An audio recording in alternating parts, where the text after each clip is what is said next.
जो लोग मेरे चैनल किरण वॉइस को सब्सक्राइब करेंगे मैं उनको डायरेक्ट अपना व्हाट्सएप नंबर दूं जो वीडियो कॉल करेंगे। जब मैं कमरे में दाखिल हुई तो मुझे मालूम नहीं था कि मेरा भाई यशर्फ जो इस वक्त खुद को सुकून दे रहा था, एक हाथ में मोबाइल पकड़े था और दूसरे हाथ से वो अपना खेल खेल रहा था।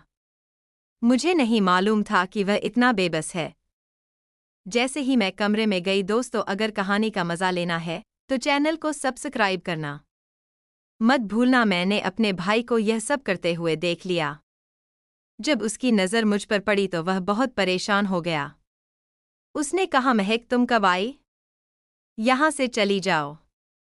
मैंने कहा, तुम्हें शर्म नहीं आती? तुम यह सब कर रहे हो?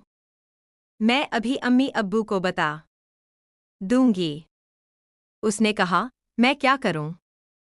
किसी को मत बताना। घर पर कोई भी नहीं था। मैं अभी कॉलेज से आई थी। मैं क्यों कह रही थी? मैं भी मुकम्मल तौर पर जवान थी। वो बहुत खूबसूरत थी। बहुत सी लड़कियां जो अपने बवाए फ्रेंड्स के बारे में मुझे बता देती थी, लेकिन मेरा भी कोई बवाए फ्रेंड नहीं था। वो अक्सर बताती थी कि हम कैसे अपने साथ खेलती हैं। मैंने कहा कि जो भी है, सिर्फ तुम ही यह सब क्यों कर रही थी? अम्मी अब्बू जो किसी काम के लिए घर से बाहर गए हुए थे। अशरफ ने कहा कि तुम इस बारे में किसी को नहीं बताओगी। मैंने कहा कि जो कुछ तुम यह सब कर रहे हो, मुझे भी तुम्हारे साथ यह सब करना है। मैं अभी जवान हूँ, खूबसूरत हूँ। अशरफ ने कहा कि तुम्हें शर्म नहीं आती?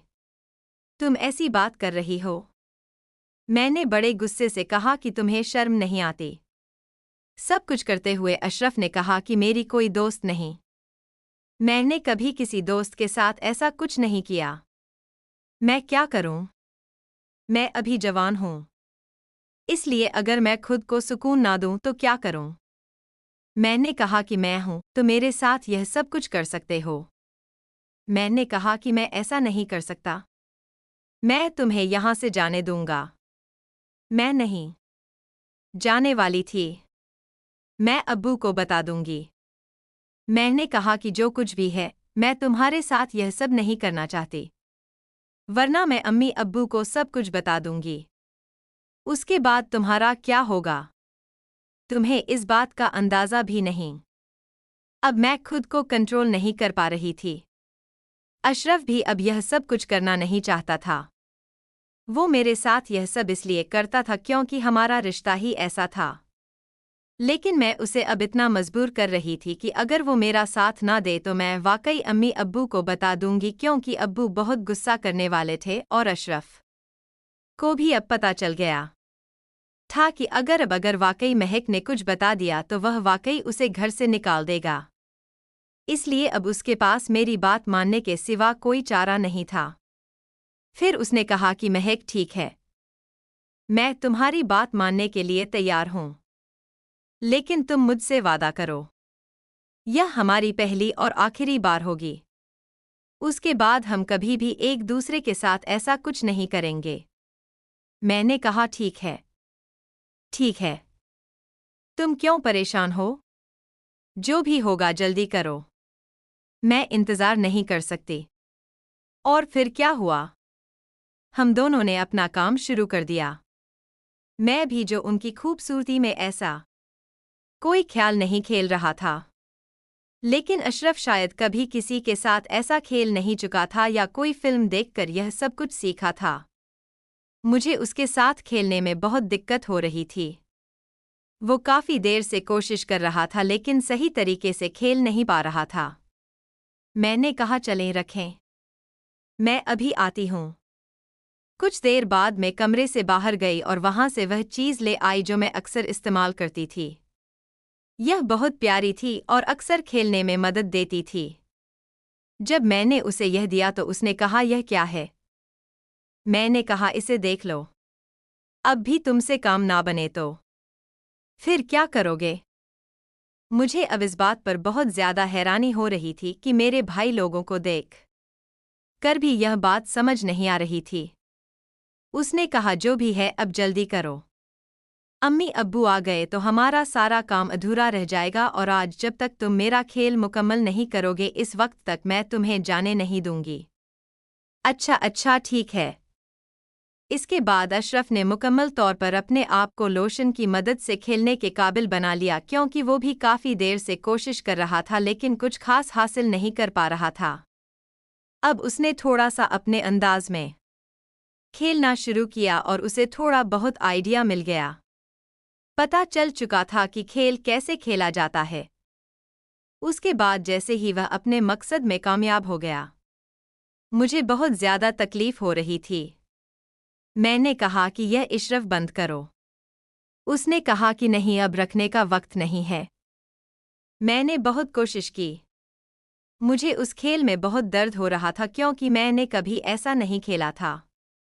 लेकिन अब वह पीछे हटने वाला नहीं था। कुछ देर बाद मैं भी काफ़ी आदी हो चुकी थी। इस काम में तजुर्बा हासिल कर लिया था। मेरी आंखों से आंसू आ चुके थे। मैंने कभी नहीं सोचा था कि इस काम में इतना दर्द और तकलीफ होगी। मैंने अशरफ से कहा कि तुम्हें थोड़ा भी तरस नहीं आया। अशरफ ने कहा कि मैंने तुम्हें मना किया था ना, तुम भी तो जद पर उड़ गई थी। अब जो भी है इस काम में इतना तो चलता है। अब जब साथ खेलना था तो पहले सोचना चाहिए था। अब जो भी है मैं अब ऐसा नहीं छोड़ सकती। कुछ देर बाद आखिरकार उसने अपना खेल मुकम्मल किया। अब मैं भी काफ़ी तजुर्बा हासिल कर चुकी थी। अब मुझे भी एक बार फिर खेल की तैयारी करनी थी। पहला खेल तो मैं शायद समझ ही नहीं पाई क्योंकि इसमें मुझे वह तकलीफ़ें महसूस हो रही थी। मैंने उससे कहा कि मुझे तो अब उस काम मुझे सुकून और आराम मिलता है। मैं तो समझता था कि वह अब उस खेल को ज़्यादा देर तक जारी रख पाएंगे। अशरफ ने कहा शर्म करो, जो होना था हो गया। मम्मी और पापा आने वाले हैं। अगर उन्होंने देख लिया तो सब कुछ खत्म हो जाएगा। वह हमें जान से मार देंगे और मैं नहीं चाहता कि इस बारे में मजीद कुछ हो। मैंने कहा ठीक है। हमारा कमरा अलग था। मैं अपने भाई के साथ ही कमरे में सोता था क्योंकि हम देर तक पढ़ते थे। हमारे कमरे की बिजली अक्सर चली जाती थी। मैं अब वहां आकर सो जाता था। उम्मी और अब्बू के कमरे थे। हम अपनी पढ़ाई में हम मशरूफ थे। अम्मी और अब्बू को तो अब पता ही नहीं था कि हम दोनों ने आज क्या किया। रात होने वाली थी। खाना खाकर अम्मी और अब्बू अपने कमरे में चले गए। अब वो अक्सर जब रात होती तो वह भी खेलते थे, जिसकी वजह से कभी कभार उनके कमरे से कुछ आवाज़ें आती थी। यह सुनकर मुझे समझ आ जाता था कि आज हमने और अब वह अपना ख्याल मुकम्मल कर रहे हैं। क्योंकि ऐसा ही होता था कि रात के कुछ वक्त बाद जब मैं पानी पीने निकली तो मैंने अम्मी और अब्बू के कमरे से अजीब सी आवाज़ सुनी। वो आज भी अपना काम कर रहे थे। अब इनके काम की आवाज़ सुनने के बाद मैं खुद पर काबू नहीं पा रही थी। मैं बहुत ज़्यादा परेशान थी। फिर मैं वापस कमरे में आई। अशरफ उस वक्त सो रहा था। मुझे लगा कि शायद अब मैं उसके बगैर नहीं रह पाऊंगी। मैंने अशरफ को जगाया और कहा, तुम्हें पता है ओम और अब्बू अभी क्या कर रहे हैं? उसने कहा, क्या कर रहे हैं? तुम्हें क्या मसला है? आराम से सो जाओ। अभी तो कोई बात करने वाली नहीं है। मैं तुम्हारी बात मानने वाली नहीं हूं। मैं बहुत शर्मिंदा हूं कि बरा इस दिन मेरा शौहर घर पर मौजूद नहीं था। इसका दोस्त जो हमेशा मुझे ऐसे देखता जैसे आंखों ही आंखों में कोई बात कर रहा हो, मेरे दरवाजे पर दस्तक देने आया। मैं पहले ही समझ चुकी थी क्योंकि उसकी नज़रों में हमेशा कुछ बेचैनी सी होती थी। हकीकत तो यह थी कि वह मेरे शवहर से ज़्यादा जहीन और खुश नज़र आता था और मेरा दिल चुपके चुपके उसकी तरफ मुड़ता था। जब दरवाज़ा खटखटाया गया तो मैंने पूछा, कौन है? बाहर से आवाज़ आई, बहन जी मैं साहिल हूँ। मेरे दिल की धड़कन अचानक तेज़ हो गई। इसने पहली बार मुझे बहन जी कहा था और इस लफ्ज़ में एक अजीब सी बात थी।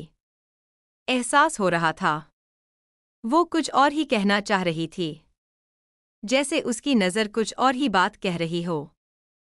मैंने फौरन दरवाज़ा खोल दिया। मैंने अपना चेहरा थोड़ा उदास बना लिया और बीमार होने का तासर दिया। आहिस्ता से कहा, मेरी कमर में बहुत दर्द है। साहिल मुस्कुराते हुए बोला, अगर आप चाहे तो मैं मरहम लगा देता हूँ। दर्द जल्दी ठीक हो जाएगा। उसकी बात सुनकर मेरी सांस रुक गई। मैं जानती थी कि वह हकीकत में क्या कहना चाह रहा है, लेकिन मेरा दिल भी तो वही चाहता था। मैंने सिर्फ सिर हिलाया और वह अंदर आ गया। कमरे का माहौल बिल्कुल बदल गया। उसने मरहम लगाया, निकाला और अपनी उंगली पर थोड़ा सा लगाया। वो मेरे करीब आकर बैठ गया। इसका चेहरा बिल्कुल मेरे सामने था। इसकी सांस मेरी गर्दन को छू रही थी। जैसे ही उसने मेरी कमर पर मरहम लगाना शुरू किया, मेरी सांसें तेज हो गई। गला साफ करने की आवाज़, इसकी उंगलियों का लम्स सीधा मेरे दिल तक पहुंच रहा था। कभी वह हल्का सा दबाता, कभी ज्यादा। मैंने आंखें बंद कर ली और अपने होठों को दांतों के नीचे दबा लिया। साहिल ने आहिस्ता से कहा, भाभी जान, लगता है मुरहम अपना काम कर रहा है। इसकी मुस्कुराहट, इसकी नज़रें, सब कुछ मेरे काबू से बाहर हो रहा था। मैं खामोश थी, लेकिन मेरे जिस्म के अंदर सारा जिस्म कांप रहा था। उसकी उंगली कभी नीचे चली जाती, कभी ऊपर। मैंने उसका हाथ रोकना चाहा, मगर रोक ना सकी। कमरे में सिर्फ मेरी सांसों की आवाज़ सुनाई दे रही थी। साहिल करीब आया और आहिस्ता से बोला, मैं जानता हूं तुम भी यही चाहती हो। बस एक बार कह दो। मैंने उसकी तरफ देखा। उसकी आंखों में वही बेचैनी थी जो मैं पहले भी महसूस करती थी। मैंने कुछ नहीं कहा, बस नजरें झुका लें। वह मेरे मेज पर हाथ रखा और करीब आ गया। अब हम दोनों के दरमियान सिर्फ एक कदम का फासला था। मेरी अंगली उसके हाथ से टकराई और मुझे लगा जैसे बिजली का झटका लगा। हाँ, मैंने आहिस्ता से कहा। साहिल ने मुस्कुराकर जवाब दिया, बस भाभी जान, अब मैं समझ गया। कमरे की हवा गर्म हो गई थी। दरवाज़ा बंद था। शवहर घर पर नहीं थे और मैं और साहिल ऐसे मोड़ पर खड़े थे जहां से वापसी मुश्किल थी।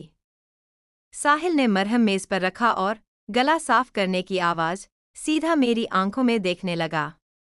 इसकी नज़रों में ऐसा था जैसे वो मेरे पूरे वजूद को देख रहा हो। मैं खामोश थी, बस हंठ दांतों तले दबाए हुए थे। उसने आहिस्ता से कहा, भाभी जान, आप बोलती क्यों नहीं? आपके चेहरे पर सब कुछ लिखा हुआ है। मेरे लिए संभलना मुश्किल हो रहा था। मेरा दिल तेजी से धड़क रहा था। मैंने अपना दुपट्टा थोड़ा और संभाला और पलट कर उसे देखने लगी। वो आहिस्ता आहिस्ता करीब आया। उसके हाथ मेरी कमर पर रख गए।